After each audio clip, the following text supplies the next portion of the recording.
Cannabis Common Sense, the show that tells the truth about marijuana and the politics behind its prohibition.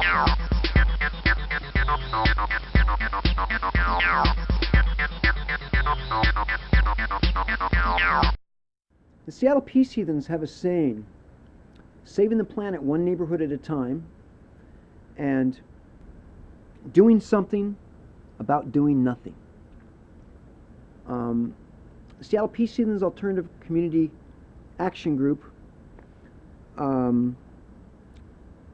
was an idea that I had in the 1980s. You know, I'm a hippie rock and roll musician type of guy. I'd like to call myself a hybrid, a hippie hybrid rock and roller. And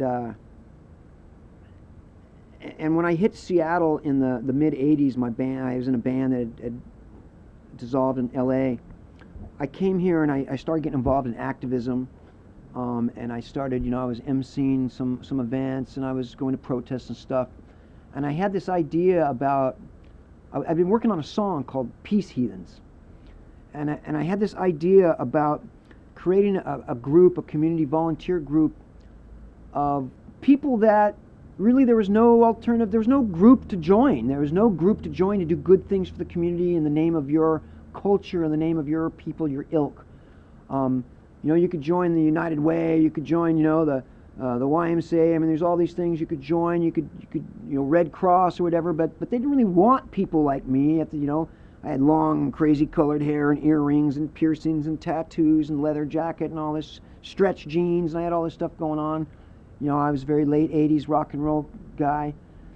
And I thought, I'll bet you there's other punk rockers and there's other rockers and there's other goth people and there's other hippies and there's other stoners and rastas and people like that would like to get involved in community service, that'd like to give something back to their community and their neighborhood, like to do good things, would like to learn job skills and communication skills and like to get a little self-esteem, feel good about themselves and stuff. And there's nothing to do, nothing to join. So I had this idea to start the Seattle Peace Heathens.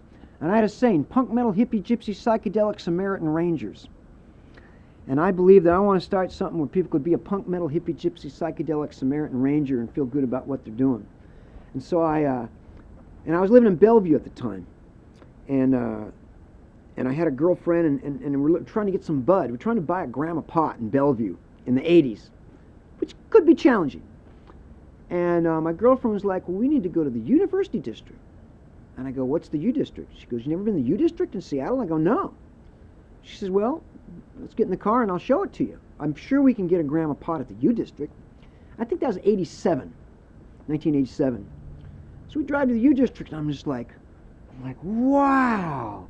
Every pole, every telephone pole was this big with rock and roll. They literally had this many rock and roll posters around it. You couldn't even see the poles because the whole grunge scene was just starting to go. And there were the clubs everywhere where live bands could play original music. And there was hippies, and there was punk rockers, and there were stoners all over the place in the U District. I mean, it looked like Telegraph Avenue in the late 60s to me. And I was like, wow, I didn't even know this place existed. I was like, this is where the Peace Heathens could happen. The first thing I thought was, this is where the Peace Heathens could take hold. And so we bought a gram of pot from somebody on the Ave and went back to Bellevue. And I was like, wow. And so the next day I came back to the University District and I said, show me more of the University District. And she took me to a place called the Last Exit on Brooklyn. At the time it was Seattle's oldest coffee house. It had been there since 1967. And it was at the bottom of the Ave, of University Avenue. One big, huge, old brick room with windows in it, and then a balcony in the back, a patio in the back, and an alley. And it had big, huge brown spool-type tables made from spools in the center, and then all of these marble tables that were apparently stalls from the men's room of the old Seattle courthouse. And those were the tables in this place. And it was so old that the wallpaper was peeling off the walls. It was stained brown from cigarette smoke. And this place was packed every day. Hippies, punk rockers, poets, university students, university professors, writers, Go players, chess players, everything but backgammon, because backgammon was not allowed. It was banned at the last exit on Brooklyn. And this was like the hangout. It was where everybody hung out. So she brings me to the last exit, and I walk in there, my first time ever, and I'm wearing a red felt beret. And I remember I sit down at a table right across from the register, right by the door, and I look up and it says, "Cook wanted." And I was kitchen supervisor at Marie Callender's in Bellevue Square at the time, with electric blue mullet hair. And I looked up and it said, "Cook wanted." So I walked up and I says, "Hey, I'm interested in that cook's job." And they said, "Let me get the manager." And he comes out and it's a guy with long hair wearing a red felt beret. I says, "Yeah, I like your chapeau." And he's like, "I like your chapeau." And that's how I met.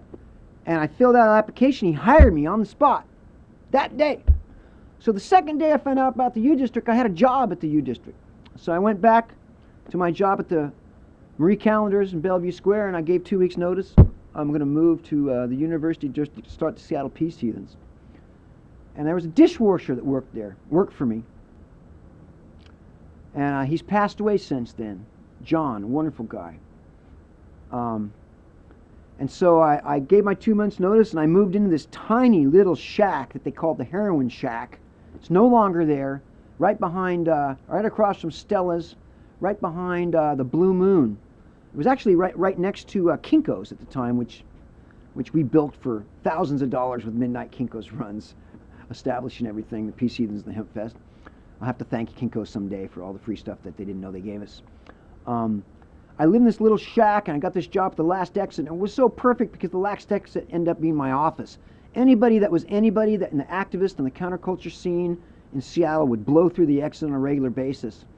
And I remember I would be going from table to table. I got a job as a cook, and I eventually ended up as a waiter. I'd be going table to table, taking orders and networking with everybody, you know, the whole time. And I worked there for many years, several years. And that really helped the Seattle Peace Heathens get established. And the Peace Heathens, I met this guy, a friend of mine named Paul Slusher, and he knew how to operate a computer, which I didn't, you know, and he had a most basic computer at the time, like a Mac Classic or something like that. And I wrote this HempFest manifesto, and he typed it out. And at the same time, I met this guy named Rex Kelly, a young dude named Rex Kelly, Grateful Dead head kid. And it turned out that he was the son of Alton Kelly, who was the principal Grateful Dead artist with Stanley Mouse, Kelly Mouse Studios. And Rex's dad, Alton Kelly, had done a good chunk of the most famous Fillmore and San Francisco psychedelic posters and Grateful Dead album covers and stuff like that. And Rex drew the first logo for the Seattle Peace Heathens. And I thought, man, this is an omen. I've got the son of Alton Kelly drawing the logo for this thing, you know, it's got to mean something. And you know, to me, it was like, this thing's going to work. And it did work. And people loved the Peace Heathens. And all these people came flocking to this idea that we had. And so we started doing these free community soup feasts and potlucks in the park. And it was open to virtually anybody. And we had a saying, if you got a belly button, that's your membership button to the Seattle Peace Heathens. And it was this motley assemblage of homeless people and rejects and hippies and punk rockers and activists and musicians, and attracted a really eclectic, diverse mix of people. There's some people that owned their own homes, and there's some people that were homeless. There's some people that didn't have a job, and there's some people that had businesses in the Peace Heathens. And the first thing we did, we said, let's do a crisis resource guide. We had all these people that were using the services on the street, and the homeless services, and the, you know, soup kitchens and food banks and stuff like that. So we sent everybody out into the city and said, grab every pamphlet, every card, every schedule that you can find and bring it back. So everybody brought back, and we had a meeting. We threw everything in a big pile in the center of the room. And we started, you know, putting this stuff into categories and sorting all this stuff. And we ended up creating the Seattle Peace Heathens Crisis Guide, Crisis Resource Directory Guide. And I don't know, I think we printed maybe 300 copies of the first edition. And since that time, there has been 7 editions. We gave out 21,000 hard copies of the Seattle Peace Heathens Crisis Guide. It ended up with 250 listings in 28 service provider categories, you know, homeless services, elderly services, sexual minority, ethnic minority, you know, I mean, you name it, elderly. It's all in there. And it can still be seen today. It still exists online at seattlecrisis.org. And we went on to do benefit shows. That was a benefit shows for the Northwest AIDS Foundation and Sea Shepherd Conservation Society, and I mean all kinds of Jam Pack at the time, a music advocacy organization. And the Peace Heathens did a lot of really cool stuff, had a lot of community projects. We used to clean up the University Avenue. We would show up on a Saturday morning at noon with dustpans and brooms and buckets of hot, soapy water and sponges. And we literally would sweep University Avenue top to bottom. We would clean that place. We'd wash off all the filthy trash cans and the filthy newspaper boxes and everything. And you know, and it was great because you'd see these spare change, these homeless guys be out there every day, spare changing, you know, incoherent, antisocial.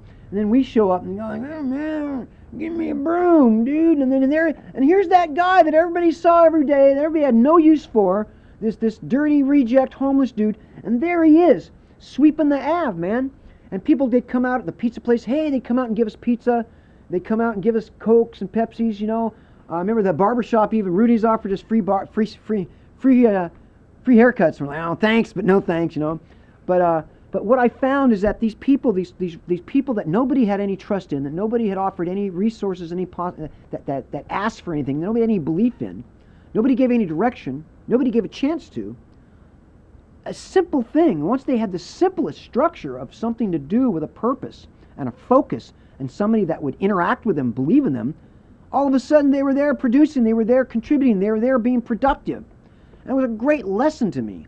And I learned, wow, you know, these people just need to have something to believe in them. Just people give them a direction, give them something to do. And half of these people are actually functional people that want to help out, that want to do something good, want to be a part of something. And that's really what inspired me to think HempFest would work the way it's worked. Because I saw that power, that Peace Heathens work ethic. And that's why when we started the, you know, and originally, you know, the Peace Heathens was part of a, when the first Gulf War happened with the first President George Bush, with the Kuwait War, there were these free peace concerts that happened. They still happen today, but free peace concerts at a different park every week in the summer in Seattle. And there was a peace concert at Gasworks Park in 1990 that I was a part of. My band was playing at it, I believe, Sticker Bush. And at the end of that, well, somebody had brought down this, called the Spot, the Seattle Portable Outdoor Theater Rainbow Tent. There's this big, huge, double-ended rainbow Bedouin tent made out of canvas that somebody had illegally erected in the middle of the park during this concert. And Don Glenn from the Seattle Peace Concert says, it's kind of ironic, it's kind of hard to have a peace concert when your own government's trying to go to war.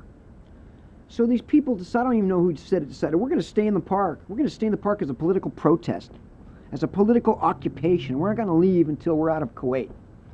And so about 100 of us spent the night in that tent that night in the park. And the next day, the park security shows up. I remember this guy shows up in this big truck and he's like, what's this? This has to go right now. We're like, well, this isn't going anywhere. He goes, anywhere. And he goes, what do you mean? He goes, this is a political occupation. I remember he started laughing. He started laughing so hard that I remember he was holding his belly and he was, ha, ha, ha, ha, ha, political occupation. Ha, ha, ha. He says, well, let me tell you about your political occupation. Tear this down right now or we're going to have I'm going to bring in a big tow truck and we're going to rip it down. And then we're going to haul it out of here. And I was sitting there and I was looking across the grass at this huge permanent structure that they had from the old oil refinery at Grassworks Park, where the stage is, a big, huge covered structure with all these gas things. And they had sunken down areas that had sinks with running water and fire pits and stuff that had shade and it was out of the wind and everything. And I'm like, hey guys, we'd do a lot better over there in that structure. Anyway. And so right about the time that tow truck showed up on the parking lot up there, there was already a line, there's already a conveyor belt. There's already these people, we were moving everything, you know, and I remember him looking up there watching us, and we're moving everything from the tent to the permanent structure that was all there. They weren't going to tear that down. And and so we bested them on that one. We ended up at that 6 months at that peace vigil. We had a peaceful occupation for 6 months. And we had a big piece of wood that we'd been burning candles. It was an altar. And for 6 months there was somebody sitting at that altar doing vigil for 6 straight months. Granted, there was a couple times that people fell asleep in the middle of the night at 4 in the morning in the winter, but it was a vigilant sleep, I assure you. But there was always somebody there, and at the end of the vigil, there was a thing of wax about this big on that board. And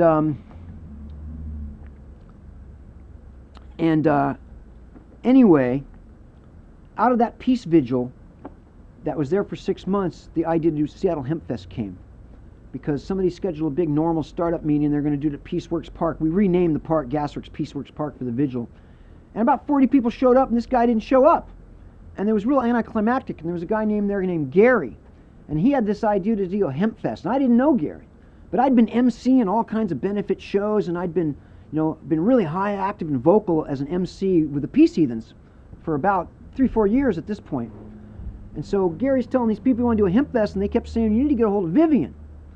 Well, when Gary tracked me down, wanted to meet me, talk about this hemp fest idea he had. Well, when I met him, I said, oh, I know that. I know you. You're the guy on the Ave in front of the U bookstore that's always wearing a plastic hemp lei and a red, white, and blue Uncle Sam hat going, hemp can save the world, sow the seed everywhere. And he had an Emperor Wears No Clothes. That's where I first saw the Emperor Wears No Clothes, and he was giving out inert hemp seeds.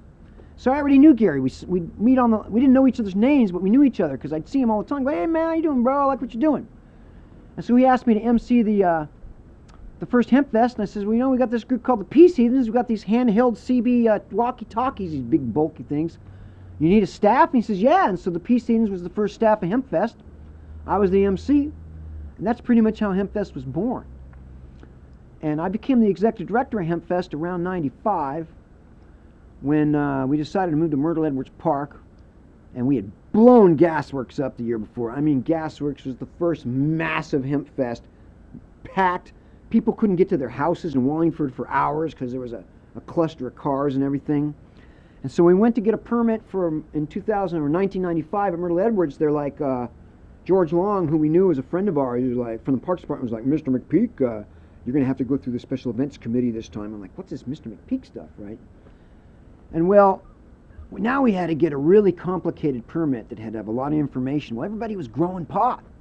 Nobody wanted to sign the permit. I was like, I'll sign it. And so I was the only guy crazy enough to sign that permit that year, and that's really how I became the executive director of Seattle Hemp Fest. And I'm like, well, if my name's on the goddamn permit, then I'm going to be involved in everything that's going on. And that's kind of how we are here today. The Peace Heathens literally got it, originally the Hemp Fest was just one project that the Peace Heathens worked on for about a month out of the year. We put up a bunch of posters and we'd be there for the thing, we'd clean it all up, and then we'd take off. And then eventually the Peace Heathens literally got absorbed into the Hemp Fest grew so large and grew so omnipotent that the Hemp Fest just kind of sucked in the Peace Heathens, and here we are today. And it's still a Peace Heathen project. I like to think of it that way. And so that's kind of really the whole story of how the Peace Heathens kind of morphed into Hemp Fests, and when the very first Hemp Fest happened, I knew to inject that Peace Heathens ethic of leave no trace. And ever since then, we've picked up every cigarette butt, every stitch of litter, everything. We leave absolutely no trace of anything when we leave, and that's a direct from the Hemp Fest lineage. Here is our show and tell, our sharing for tonight. This first thing is a specific medicine container. You see it says American Hemp. It says it's great, I'll read the label. It says great for nervous depression, irritation of the genitourinary tract, painful micturition, and are used for scalding, burning, frequent low mental conditions, wakefulness. This is just recommended for just about everything, and it's got a date on the back. It says American Hemp is considered an anodyne, hypnotic, antispasmodic, producing sleep even when opium and morphine fail, efficient in delirium tremens, which is what alcoholics get, infantile convulsions, and fevers, neuralgia, gout, rheumatism, low mental conditions, insanity, and inflammatory conditions. It's often preferable to opium and where opium disagrees. So that's what it says on this jar right there in tiny letters. I read it. Then this one is from a currently operating company, Park Davis. This is in solid powdered extract. And you see it has about half of the containers are still in here. This is from 1910. It says Indian Cannabis on this little label in the back. And it's a Park Davis product produced in Detroit, Michigan. It is powdered hashish, or keef we often call it, but they call it powdered extract of cannabis.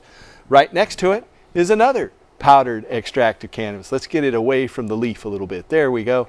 Oh no, back the other way. There, that's better. So this one's from Eli Lilly, and I have a series of Eli Lilly products here that are going to the Cannabis Museum in Athens, Ohio here in short order. But this is a specific powdered cannabis product. Then right next to it from the Merrill Company is also a powdered extract of cannabis. All three of these jars were made to hold 1, 2, 3, an ounce of cannabis. In fact, this one even says right on the back, 1 ounce. So you can see this one's empty.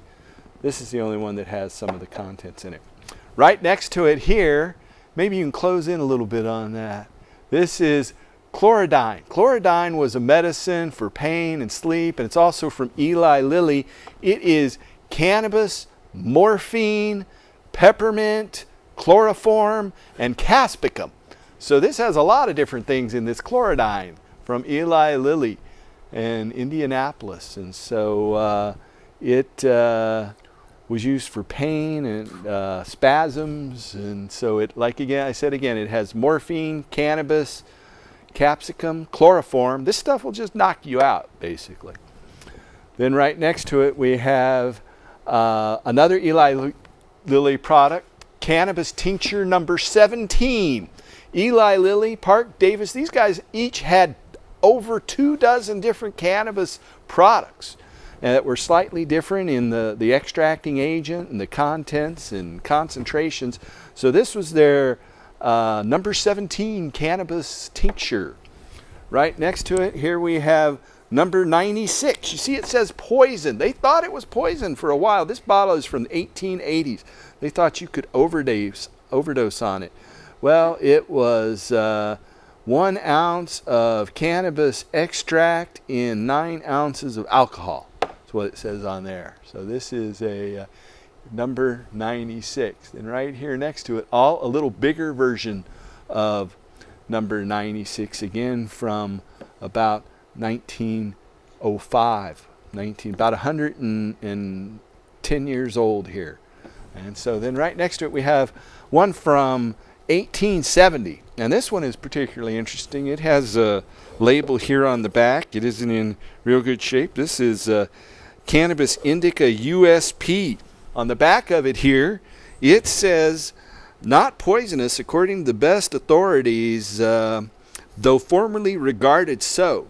It's an antispasmodic, analgesic, anesthetic, and narcotic.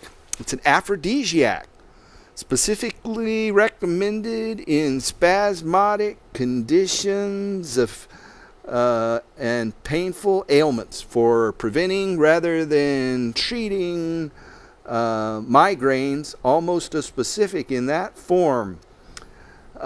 Insanity peculiar to women. In other words, menstrual problems. Diagnosed by mental worry or moral shock. So if you're a woman on PMS and you have mental worry or moral shock, this company thought this was the thing for you. Like that. It's an it goes on and says, in the best known hypnotic and delirium tremens. Again, if you're an alcoholic, this would help you get off the booze. Its anodyne power is marked in chronic metriitis and dysmenorrhea. Dysmenorrhea, again, is menstrual pains. Used with excellent results in habituates of opium, chloroform, and cocaine use. So they also recommended it to get off opium, chloroform, and cocaine. In hysterical cases, as claimed by chloral or opium, it's acting especially well. So that's what Eli Lilly said in approximately 1870. Then right next door we have this cough and cold balsam, and it is alcohol, chloroform, and antimony tart. And so it has a bottle inside, and this nifty little thing here. Here is the bottle. And so maybe we can close in on that a little bit. Then it has this insert that is actually printed in 13 different languages. You can read it in 13 languages. In case you're, newly immigrated here, this was a medicine. This is from 1885. It was produced in Pennsylvania, Plymouth, Pennsylvania. Right next to it, we have our regular hemp flame of freedom. This is hemp seed oil with a hemp wick. This is next week's wick right here, folks. And this is some raw hemp oil. And this is after we've had the hemp wick in there and burning it. This is just a little shot glass with some hemp seed oil in it, and we light it up. So this is the reason that marijuana is illegal. It's not a coincidence, I believe, that an Israeli-Canadian energy company called Adira Energy, again, you can look them up, A-D-I-R-A energy.com. This Israeli-Canadian oil company, I've been talking for years that the only reason that marijuana is illegal isn't really about drugs. It's really about money and power and the continued centralization of economic and political control. And it's specifically about energy and fiber. So these are the reasons marijuana is illegal. They don't want us to have this naturally centralized resource. They want us to have to buy it from them. Does that sound familiar to you? Anyway, here's our hemp ball of twine. And this is hempcrete. It's limestone powdered down called quicklime. And it's broken up, and it's stronger than concrete. And then this is a little hemp stalk. We like hemp stalks around here, don't we, Eric? Yes, we do. Larry. All right. So that's the end of our show and tell for tonight. Let's just say, I don't know what I organized, but I was a part of a lot of things that went on. Yeah. Right? And that's really kind of the reality of it. Mm-hmm. Just wandered around to different places where it was good to wander to. Mm-hmm. So you are now a recording artist, and you have a number of albums out there. I guess, was it Jackson Brown who first brought you into the studio? Or how did that come about? Well, it came about, I spent a lot of time as a political activist. Right. And then for me, as an individual, I came to understand that that identity didn't work for me. Mm-hmm. Right, because it limited my perception of reality, because I was participating in reality from the perception of a political activist, and no matter how righteous my activism is, no matter how righteous my cause, I'm limiting my ability to see because I'm only seeing as a political activist. Mm-hmm. Mm-hmm. And that has its own limitations, because I think there are larger understandings that as human beings we need to be able to experience, maybe. All right. Yeah. So in that whole, as all that's going on through my head and consciousness, I started writing. Mm-hmm. And I started writing, and then yes, Jackson took me in. I was kind of like a fugitive, mm-hmm. and Jackson took me in and into the world of music mm-hmm. while I was writing. And then at some point I got the idea, well, I want to put my lines with music, but as spoken word. Mm-hmm. Mm-hmm. So then I wandered off into that to see where it would go, and here I am. I remember must have been more than 20 years ago I first came across a cassette of yours. It was This is in El Salvador. But this is in El Salvador. Yes. Right. It was really a powerful. Was that one of your first ones? It was the fourth album. Fourth album? We made Tribal Voice, which was the poetry with the tribal music. Uh-huh.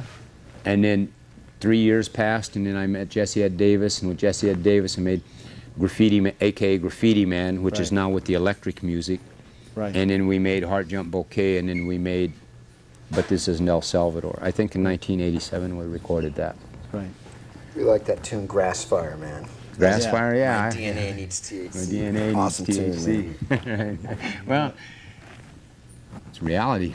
Yeah, this is and true. It does. It's real it's sometimes. amazing how the science is backing that up more and more every day. And we often talk about it here, how, just in, what was it, 93, they discovered that our bodies have this whole endogenous cannabinoid system where we have these artificial cannabinoids that kind of modulate the rest of the endocrine system, the body's hormones and everything.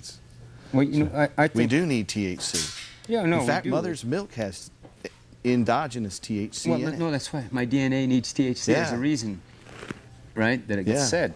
But you know what I'm interested in? I mean, in a way, is like, because what you're saying about this. See, I think that, what is this, cannabis sense? Yeah, cannabis common sense. Well, see, what makes cannabis common sense to me is I think we really need to start putting some efforts into the legalization of industrial hemp. If we put as much effort and energy into the legalization of industrial hemp as we put into hemp that we can smoke, if we put an equal amount of energy into that, because that serves it meets a larger objective of alternative energy. Because I mean, you know, I won't make the speech, but we make the fuels and the food and all this stuff. All right, and it's you know, and I've had this lingering curiosity in the back of my consciousness, as active as the cannabis movement is in its various levels and perceptions, right? That I don't quite get why more energy isn't put into that. You know, because it would save the farmers and all. I mean, there's so much that could be, and everybody's talking, and people are starting to sit back now. The political system's starting to talk about, well, in order to meet our oil needs, we'll do offshore drilling. You know, and people are, and I don't see it coming. No, in order to meet some of these energy needs, industrial hemp. Yeah, we often talk about this study out of Notre Dame University in 1975. It's published in a magazine called The Midlands Naturalist, and it's feral hemp in southern Illinois. According to that study, an acre of hemp will make 4 tons of hemp seed, and 4 tons of hemp seed will make 300 gallons of biodiesel fuel or oil. So to me, those of us who come from the hemp community, see, this should be the alternative form of energy that we're putting up. If we put as much effort into getting medicine for the earth as we put into getting it for ourselves. See, we have the energy to do it, it's just the focus and the consciousness. Because what I see as the imbalance, we're talking about the benefits of hemp or marijuana medicinally, all right, for us. But it also serves the same medicinal benefit for the earth.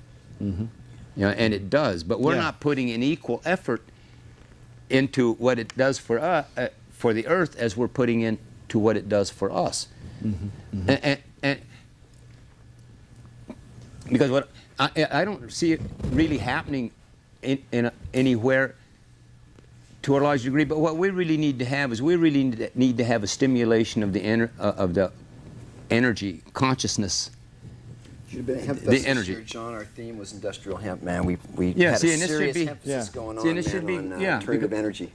The environmental crisis being what it is, I think there's an opening somewhere to inject it in as an alternative, part of the alternative, because they're talking about alternative energy. Yeah, all I the think reptilians you're exactly right. and the sheep and everybody's I think talking that's about the it. key, really, right? is the alternative energy and thing. I think agree with you somewhere on in that. While that's all going on, this whole idea, and maybe it comes out of our consciousness about saying, no, consider this is about alternative energy. Because they are talking about drilling offshore now, you know, and everybody's starting to accept it. People that wouldn't accept it 15 years ago, it's you know, because what's happened is the industrial ruling class, they're cutting off access to the drug, oil.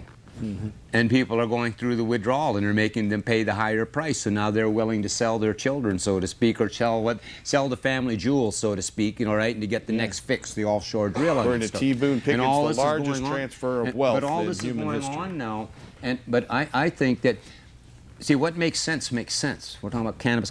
What makes sense makes sense, and I think that you see, I'm not the person that does, that does it, but someone. You can lead the way, John. If it gets injected, if in our consciousness and we start thinking away that this should be put to that alternative energy debate thing that's going on, industrial hemp.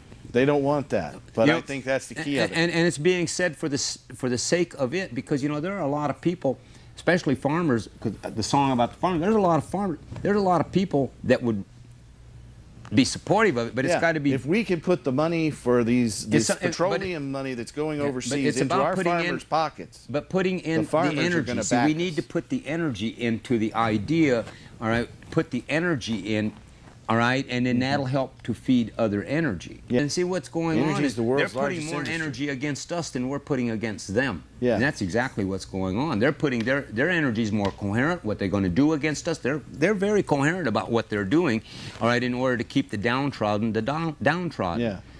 But They it's wanna about energy, imprison laws anyone and who thinks voting and about all marijuana. that stuff. These are mechanisms, but in the end, it's about energy. So the only defense we're ever going to really have in the long run is what kind of energy do we create with the creative power of our intelligence? What kind of coherent energy do we protect ourselves with? You know, because. And anyway, so to me, you know, anyway, I think Yeah, I'm loving that it, it's man. in our best interest if we really put thought into the industrial, what we call industrial hemp, as a part of the alternative energy, right? Consciousness that's going on right now, right? And then it helps the medical marijuana use for the humans, and it also helps for that. Yeah, they can heal the planet. Because I think in a lot of ways we're having a hard time getting past, because the way we have to fight the struggles we have to fight to get it legalized for human consumption, all right? I just think an equal amount of energy needs to start going for, it's earth medicine. It protects the earth, you know? You don't have to insecticide it and all that stuff, right? Yeah, that's right. It grows like more a buffalo. It and just faster. grows, It you know. produces more protein, fiber, and oil than any other plant on the planet. One of the things we say here on the show quite frequently is that the real reason that marijuana is illegal has nothing to do with drugs. It's not about drugs. It's really about money and the continued centralization of economic and political control. It's about the political powers that be that protect the petrochemical industry and the wood-based paper industry and that whole corporate monolith that wants to, you know, centralize control to a tinier and smaller group of people. And we've got to they don't turn that even have around. to centralize control. Things are working just great for them. Yeah. And they have been for a long time. Thousands of years. So they don't need to centralize or do any. Actually, all they're really Well, they all prohibited the marijuana. institutions are concerned about is keeping the status quo. Yeah. I don't think they're actively at this point. I think they've got everything where they want it, and it's working just fine. I saw a great bumper sticker the other day. It said, "Everything considered, the war on the environment is going extremely well." Yeah, they know Fortunately, what that's they're right. doing. But you know, this other thing about marijuana is not a drug. All right, and we jokingly refer to it. We do. It's a sacrament. Right? No, it's a plant. It's an herb. It's an herb. It's a plant. It's not a drug. The earth does not grow drugs. This Yeah. is basic reality. The earth does not grow drugs. All right? Man creates drugs out of things the earth grows. So marijuana is not a drug. All right? It's a plant. All right? Agree with And I think that that's an important distinction that we need to understand, because it's a part of our humor and a whole part of our consciousness. It's dope, this is right, you know. And It's kind of denigrating. but in reality, you know, it's we really need self-denigrating. to. If you Pardon? look at the Cheech and Chong kind of humor, Yeah, not to no sense of complain humor, no. about them, but it is self-denigrating. But at some point, we need to really have that understanding also, because it helps us, you know, because we know the marijuana prohibition has got to do with the threat that it poses to the petrochemical society. You know, because if you Could be can the make cure. all of these things out of it, you don't need all this oil. If you can, you know, if you can make paper out of it, then you don't need to cut down the forest. If you can make wood for houses, then you don't need. See, it's a serious. See, that's what this It's a is threat really all about. to the whole It's really industrial all monolith. about that. Whether you smoke a joint or I smoke a joint is irrelevant. It's about this. All right? And whether we get to smoke a joint or not becomes a way of keeping this down. Mm-hmm. I mean, a way of fighting this thing. Right. You know? It's an artificial construct. And I'm just saying, somewhere along the line, as we evolve this thing, if we throw in our energy of consciousness and alliance with what I call industrial hemp, looking out for the earth in a larger context, it will be beneficial all around for all of us. This comes in a matter, I think, of finding new ways to approach this thing. Exactly. Because you know, these are the, when we're talking about the stuff they do, but these are the people that created the Inquisition. Right. You know what I mean? So for us to be surprised by anything that they would do, then we're not being realistic and pragmatic. If some act of cruelty or stupidity or just plain old cold-bloodedness happens and we're shocked and surprised by it, then shame on us. Exactly. Shame on really, us because that they've been means- doing it for so long. Yeah, yeah. So it's really, to me, a matter, because everything's about energy, all right? And they're focusing their energy, we can call it whether it's the hate stuff, all the destruction, but they're focusing their energy in such a way, all right, that it's being effective for them. Right? But it also, because they can hit us and push emotional buttons and pull distorts out of us, then they distort our energy. You know, and so to me, I think what's really ahead of us is it's not even a matter of out organizing them, it's a matter of out thinking them, thinking differently, outside of their definitions. And Outside of the box. Yeah, outside the box, because, see, we're talking about alternative energy. Because the whole marijuana thing, all of it, but really, everything is about energy. And when I look at it as, well, we are individual alternative energy sources. If we looked at ourselves as alternative energy as well as we do hemp or whatever else, you know, and understood the value of that, and then use that power of our creative intelligence, clearly and coherently, we can outthink these people. But it's not happening because we've been imprinted and wired to have these insecurities, these doubts, and these reactionary fears. So they know they can push an emotional button. So they're spending, however many of these things are, half of that just put out there just to push our emotional buttons. It's not to recruit or people have been rebelling against the oppressor class since there's been an oppressor class. And I look within my own lifetime, we were young, idealistic, all our stuff. We wanted it all to be good and fair and this and that. You know, and so we did all the stuff. We went out there, we took all that out there, basically that the generations had done before in the way that they did it. And so what's missing? If our intentions are good, our motives are good, our idealism is good, and yet they stay on top of us, then what's missing? And I think what's missing is we weren't using the power of our creative intelligence clearly and coherently. See, we were just picking up old behavior patterns and organizing the same way, under the same definitions that the generation before had and the generation before had. See, we never challenged, we never approached it from the perspective of, well, maybe life is about responsibility and not freedom, because responsibility it's got a definite meaning to us, whereas freedom is an abstraction. All right? I mean, and it is, because I can say I believe in freedom, but then that means that the racist liar that lies about hemp and all these things, then what? They have the freedom to do that? If I had, you know, see, so it's an abstraction. Right. And we've never really approached this whole thing from the perception of responsibility. Well, we have a because if we want to be free, being free is connected to responsibility. All right? Being oppressed is connected to this abstract, illogical, all right, no definition of freedom. So what we're looking at is, so we want to see more awareness, all right, and more energy generated towards getting hemp to become a part of an energy, a part of the American energy system, you know. And when we look at it, because we're looking at this, you know, we go back and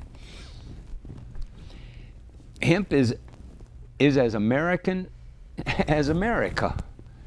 I mean, in the good part, right? Yeah. But I mean, the Constitution was written on paper, Made hemp from fiber. The flag, the first flag, America became a country and flew their colors on a hemp flag. Right. You know, see, so when you go into it, it's been an integral part of the history, and when we look at what's going on now, because you look at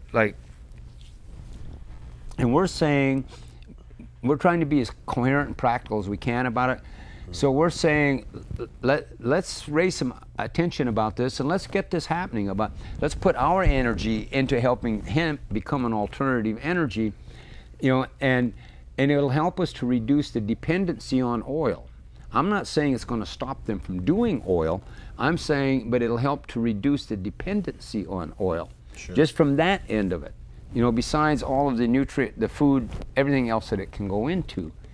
And so I guess really in the deal what you know, and I know that we're going to be doing, at some point, there will be some shows probably done right around this, around Around the concept and the promotion. Around the of concept, yeah, hemp you as know, an energy resource. and we're kind of looking, you know, we towards people of the land who work on the land and depend on the land, and how this could really, and hemp as an economy could really help farmers. It could help, you know, and so we have some plans. But anyway, right now where we're at on it is, and we're looking in terms about raising consciousness. We don't need to create a new organization to represent hemp. What we're looking at is, well, let's look at all the organizations that exist, individuals and organizations, and what we're asking is, hey, would you think about, you know, just seriously think about starting to communicate this, put some energy into communicating about hemp as an alternative energy resource, start putting some real energy into communicating it as clearly and coherently, you know, to people, so we can start to get it to become a part of what's being thought about and discussed. And I think that oil spill thing happened. That volcano of oil, you know, makes it possible, if we would go after it coherently, I think it makes it possible for more people to be open to hearing what we're saying. Yes, it does. You're right. You know, and we're talking about hemp. I mean, nothing, but because hemp, when we look at it for the medical marijuana, well, we all have our understanding about that, but when you really look at it, hemp has its own identity too. You know, and I think, especially in areas of, when you're looking at trying to get it legalized and things like that, well, maybe the hemp people should be now hemp. I mean, that people whose interests are in hemp, people that never smoked a joint, but hemp they understand, right? Or if they did smoke, it's that smoking isn't the issue, it's about hemp itself, and putting some focus on hemp. You know, so we're asking anyone, or I'm asking anyone that hears this or goes to the site, you know, if what we're saying makes sense to you, then what we're basically asking is that you go out and you put energy into trying to, into helping us get hemp into the public consciousness. Because two things I noticed, in my opinion, since the 60s, you know, whatever changes and influence was made in the 60s, but since then, there's only been two movements that I'm aware of that have generated enough energy to influence public consciousness on a national scale. So you know, and that's the gays and the lesbians and the medical marijuana people. Because they went from being 10, 15 years ago to being outcast and the state waging and, you know, all this, I mean, real hate and resources being tossed at these two entities. But here it is now, let's say 15 years later, all right, and the medical marijuana, the gays and lesbians, see, there's this, but all the other social movements, anti-war, stop the war, you know, save the, nobody changed consciousness. These are the two entities, all right? And I was thinking, well, what is that about? Well, it's really, in a way, it's because it's the energy they put into it. They were committed to, they understood this is necessary, and they put their energy and their focus, and they wouldn't accept no for an answer. So in a way, so it was like to me, it's about the energy that was put into it. You know, there was this energy that the gays, lesbians, medical marijuana people put into it. Human, conscious, coherent energy toward creating and they made it happen. hemp for energy, That's for right. electrical and power. Yeah, see, they wouldn't accept no for an answer. right. You know, so they made it to happen in that kind of a way, and so we're kind of looking, well, maybe it's got to do with how the energy gets. So anyway, we're just looking around now and saying that people that are seriously about looking at the environmental and alternative clean energy, the healthiest one out there is hemp. It's the healthiest one. But we're looking at hemp as alternative energy, but we're looking at wild seed hemp, natural seed. There's plenty of it in Nebraska, I know that. Well, no, but see, but my point being is the places that have accepted industrial hemp, whether it's in Canada or Germany, wherever it's at, all right, it's that 0.3% THC content. It's a patented strain. Yeah, too. it's GMO stuff or whatever you call it, right? Whereas it limits the productivity of the hemp, so you can't get as much oil, protein. You don't get as much of anything out of it.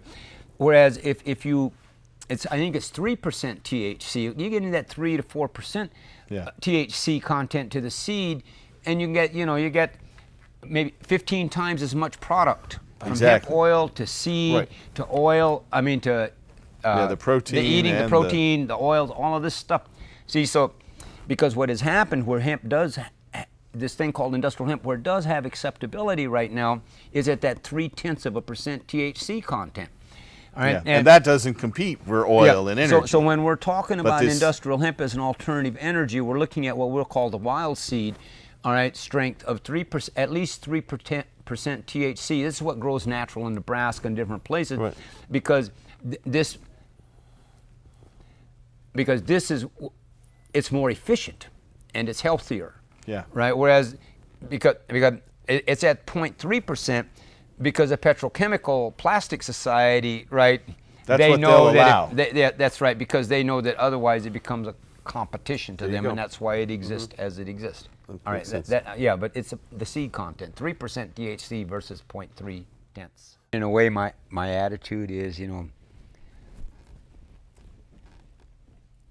we can complain and blame the bad guys, and we can cry around a lot about how they're not fair and things like that, but that's who they are. Always been that way. All right, and that's just plain simple reality. It is what it is. And I just think when I look at hemp, I'm specifically towards hemp, is it like they were mentioning earlier about the California Proposition 19. If that passes, see, then that's also inclusive of hemp. Yeah, it is. And, so there's kind of a major thing kind of happening around that part of it. But anyways, I'm going to say about the hemp thing, the only thing I would add is, is like the people that really are seriously environmentally oriented, I think that there should be serious consideration of hemp. It's just at least check it out. Yeah, I Check think it that's out the and whole reason understand it's it. illegal. And then, no, the reason hemp is illegal is because, marijuana was made illegal in the first place to shut down hemp. Exactly. That's why it was made illegal. They went after hemp through marijuana. That's correct. Yeah. Well, now marijuana's starting to come back in, so now bring hemp back in. The same way they went after it, let's bring it back in that way. But the marijuana prohibition had everything to, it didn't have anything to do with getting high on pot. It had everything to do with hemp. never Cutting been down about the drugs. forest and the petrochemical now going to the oil stuff, all of this had fallen into place. So, yeah, but anyway, so I think people that are seriously considering about being environmentalist, and I'm not challenging anything they're doing, I'm just saying, hey, if you're for real about the environment, this is earth medicine. It's renewable, it's earth medicine, and it just plain and simply is. To the medical marijuana people, let's say, all right, well, we're getting the medicine for ourselves, now let's come back and get it for the earth, because, she's the one that's giving us our medicine in the first place. But see, I'm saying out of all of this, and out of the hemp marijuana people, we should be the ones that show our dedicated loyalty to the earth. All right, and hemp is, it's really, well, anyway, it's it's productive, and it doesn't harm the earth. You don't need the pesticides, you don't need the chemicals, realities. Yeah, it helps regenerate the soil. Yeah, it does, so I think, yeah. But anyway, that's what I would add.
When you call for the legalization of hemp and the legalization of pot, you are making a political statement that does not conform with the standard wisdom of the time.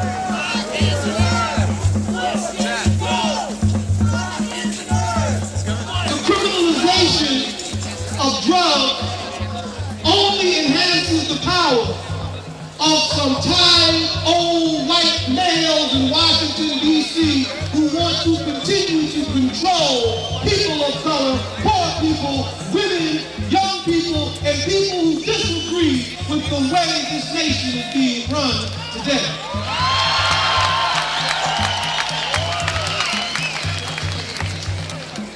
You see, it's all right in the United States to be an alcoholic. That's because George Bush and his cronies are alcoholics. It is all right in this country to consume legal drugs. Drugs that destroy the mind, the spirit, and the body because huge multinational conglomerates produce, manufacture, and distribute these types of drugs.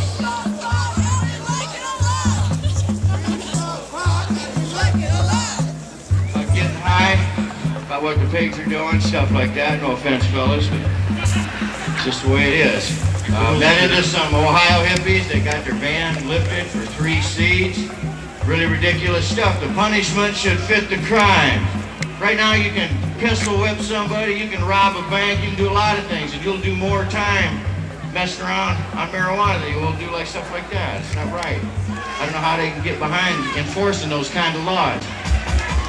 The word came down from above, from Big George or Nancy, I don't know who it was. Now to grab people, throwing them in jail, it's all bullshit, all the way along the line. They can't defend themselves as far as I'm concerned.